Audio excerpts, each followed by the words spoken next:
Hello everyone, welcome and welcome back to the channel. This is Ansari, first optional MBBS student from Teshpur Medical College and Hospital.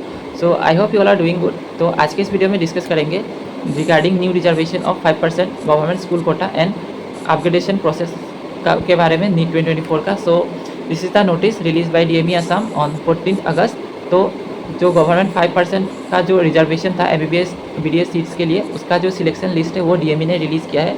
So this is the selection list. और यहाँ पे देख सकते हैं total 145 student का selection हुआ है for government school Kota 5% जो रिजर्वेशन था उसके अंडर में.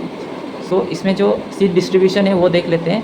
तो टोटल रिजर्वेशन जो है वो 5% रिजर्वेशन रहेगा और इसका जो सीट मतलब सिलेक्शन क्राइटेरिया लाइक वो सिमिलर टू PWD कैंडिडेट्स का जैसा होता है वैसा ही है. लाइक हॉराइजॉन्टल डिस्ट्रीब्यूशन है सीट डिस्ट्रीब्यूशन का. मतलब टोटल 145 स्टूडेंट और टोटल सीट्स कितना है 67 सीट्स है टोटल. तो अगर हम कैटेगरी वाइज देखते हैं तो जनरल के लिए 27 सीट्स है, EWS के लिए 7 सीट्स, देन OBC के लिए 18 सीट्स, देन SC के लिए 5 सीट्स, देन ST प्लेन्स के लिए 7 सीट्स और ST हिल्स के लिए टोटल 3 सीट्स है.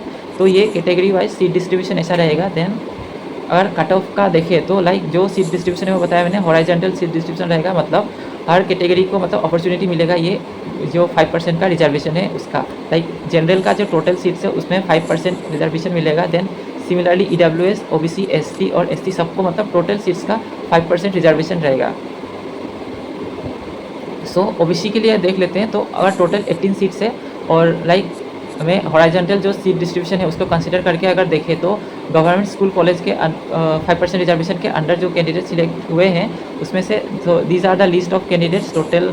तो अगर हम लोग देखें तो कट ऑफ लाइक मैंने पहले वीडियो में भी बताया था, अगर हम लोग कट ऑफ 500 लाइक 10 कंसिडर करते हैं अगर OBC का, देन तो अगर इन सारे स्टूडेंट को देखें तो इन सारे स्टूडेंट को मतलब मिल जाएगा OBC का जो 27% रिजर्वेशन है उसी से मतलब सिलेक्शन हो जाएगा 513 तक. तो अगर हम लोग कंसिडर करते हैं उसके बाद वाले जो 18 स्टूडेंट्स है तो कट ऑफ कहाँ तक जाएगा 327. तो OBC का जो 5% रिजर्वेशन वाला कट ऑफ कितना जा सकता है 327.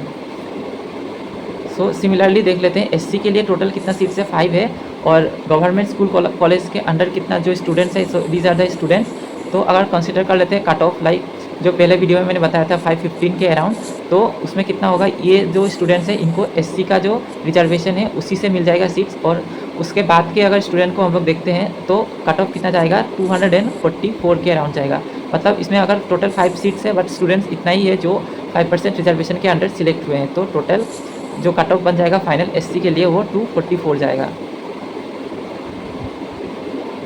सो नेक्स्ट देख लेते हैं for general category. Similarly general का भी अगर हम लोग इसे एनालाइज करते हैं तो कट ऑफ कितना बन रहा है 549.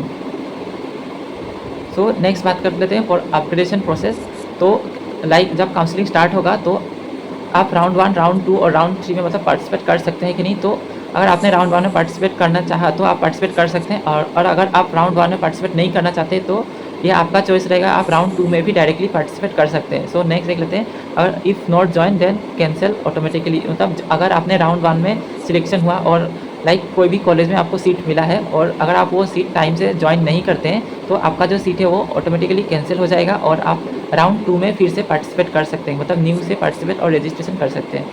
सो नेक्स्ट देख लेते हैं अपग्रेडेशन. तो आप राउंड 1 से राउंड 2 में अपग्रेड कर सकते हैं. देन राउंड 2 से राउंड 3 में भी आप अपग्रेड कर सकते हैं. लाइक फिर अगर आपको राउंड 3 के बाद अगर आपने कॉलेज ज्वाइन किया है देन आप अपग्रेड नहीं कर सकते हैं फॉर स्ट्रे वैकेंसी राउंड.